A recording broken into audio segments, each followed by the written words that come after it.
And that's what you want to see.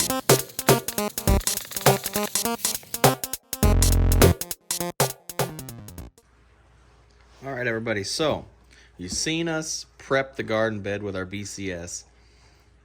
We might do some flame weeding. It just depends on what pops up. We'll see. Now we have set up our seed plate already, and I wrote down the names of what these seed plates are for. What we're going to be seeding will be these bunching onions. I'm going to write them on the side because the bottom's probably going to get worn off. So pretty much all we need is a seed plate here that we can set up. Okay, so we just need this to be set up for our onion seeds that we're going to be doing. We're going to be doing the Nebachan. Hopefully I'm saying that right. And I also want to do some more deep purple. I really like these. Customers like those as well. So pretty much when you set up your seed plate, you just need to get the hole just a little bit bigger than the seed, and so it can move around freely inside the hole. So you just want to take some seed to check your seed plate after you finish pre-drilling the holes. You want to take them and just kind of stir them around a little bit, get them in the holes. Just want to get them all tucked away, get one in each hole so we can see how they look. We're just gonna put one of these or two of these in each hole, because with bunching onions, you can crowd them together and still be successful and get more onions in the same amount of bed space. So we got one in each hole. Let's just get a little bit closer so you can really see what's going on here. So you want to get the seed plate with the right thickness of seed. The number 1 is good for small seeds like this. The number 2 is a little bit bigger, and we'll talk about that in a second. So I want to be able to see these seeds. You can see them move around inside that hole freely.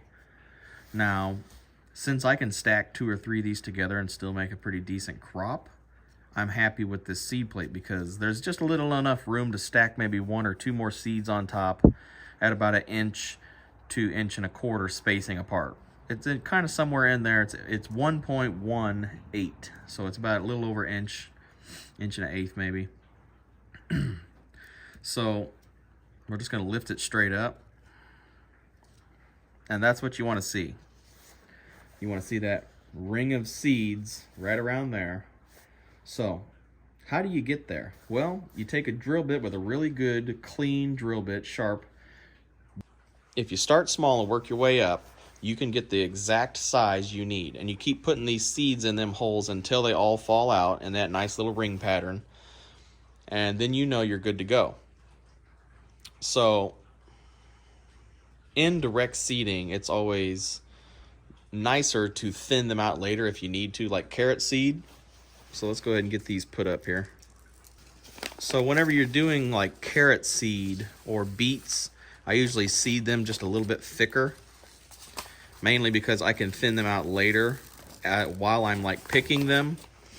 But with carrots, you don't want to get them too thick, because you can get them too thick and it'll just take a lot longer for you to produce. You can get them too thick and it can take a lot longer for you to produce what you're looking for. So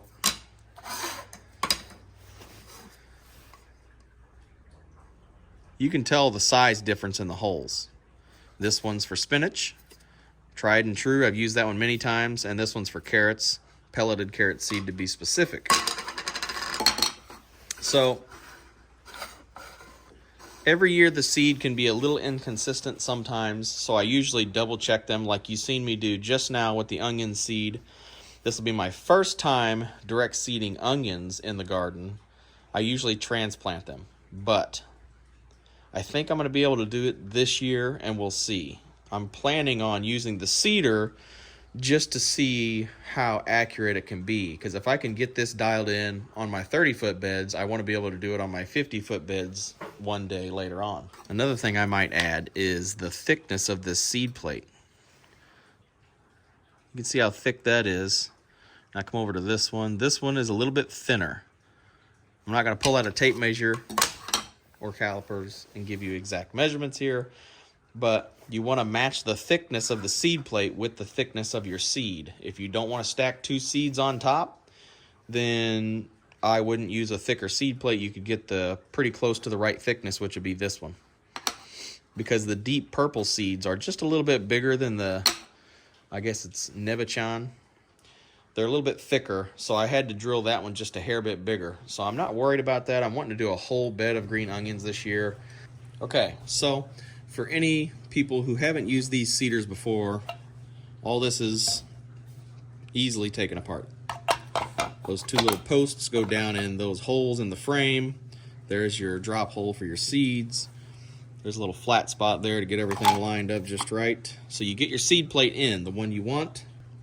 And so the next thing you want to add would be the spacer in between the brush and the seed plate to keep it from coming up. So you want to put your spacer on there. Oops. And then you want to put your brush on there as well, which tells you do not over tighten. And that is on there for a reason.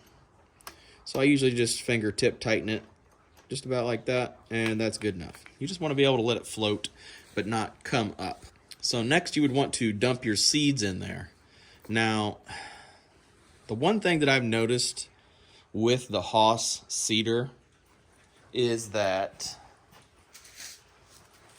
if you have small seed packets, let's say I'm doing a 30-foot bed and I want to direct seed onions, or like the problem I had last year was Swiss chard. I was direct seeding Swiss chard with my garden seeder, and I had about 250 seeds left, which was enough to seed the bed. And yes, I could have seeded it by hand, but there was like maybe 100 seeds in here, and it was lining the edges, not where the seed holes are.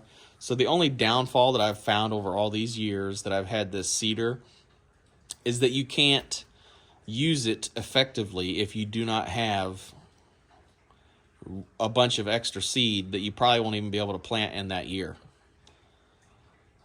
Which is just something I wish I would have noticed beforehand. I really love this seeder, and I can't think of anything else that I dislike about it except for that. You have to have more seed than you could plant. Like, I have to have enough extra seed to fill this tray in order to get the consistency of these holes spaced apart. Because if I don't have enough seed, it collects around the edges here, outside edges, and it doesn't want to filter into them holes if you don't have enough seed. So you have to have at least enough seed to cover the bottom of that tray in order to seed it, which in turn you cannot plant them unless you plant them by hand, which defeats the purpose of the seeder. So if you're looking for a con to all these pros that I've had for this seeder, that's it. You have to buy extra seed that you can't even plant in the year just to have this filled to be able to plant consistently, which is for the little seeds. Now, for sweet corn, you can kind of use your finger and stir them around in the holes when the time comes, so you can use all of them. But these little seeds, it's just not feasible. Push little carrot seeds in there, or beet seeds, or spinach, Swiss chard, whatever. So if you're using small seed packets, maybe 250s or 100 seeds per packet, stuff like that, small counts packages just don't mix well with stuff like this if you're doing what I'm doing. Now, if you're direct seeding by hand, by all means, perfect. Then you don't need the seeder. But I'm looking to scale this stuff up, and that's just one of the flaws that I found, because I was running out of Swiss chard seed to direct seed that last year, and it just did not want to hit the hole, so to speak. So you got to buy extra seed just to be able to use this seeder fully to its capacity. Otherwise, it just has a bunch of skips in it, which is not ideal. So one of the downfalls is you have to have extra seed that you can't even use till next year just to be able to use the seeder this year. So inevitably, some of it sounds like it's going to go to waste unless you use them by hand somewhere. So keep that in mind when you're buying this seeder. It is nice in every other aspect, and I really do like it, but that is the only downfall that I've noticed with it.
Okay, so you probably didn't see it very well, but in these two middle rows, that is the deep purple, and on the four on the outside, 2 here and 2 here, are the Nebachan.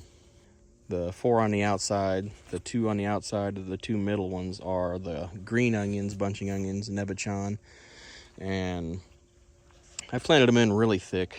I'm hoping to grow quite a bit of them. And I got a really early variety that I'm really looking forward to. The green ones and the purple ones are always a favorite. I did notice on these last 2 outer rows that I think there was some seed that got up under that seed plate, so I don't know if I tightened that wing nut down enough, but so I tarped it for a couple weeks, and then I pretty much tilled the top 2 inches or less, about 1.5 inches, and then I tarped it again for about another 1.5 weeks. So trying to encourage, weed seeds to sprout, stuff like that. So then I went over it with the flame weeding to hopefully help mitigate some of that weed as well. So hopefully that works pretty good. If it does, it'll definitely go into the rotation and I'll lock that in. So next we're going to be doing spinach.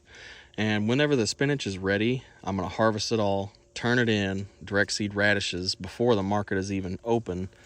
And over here, I'm going to, since there was carrots in here, I tilled all them up.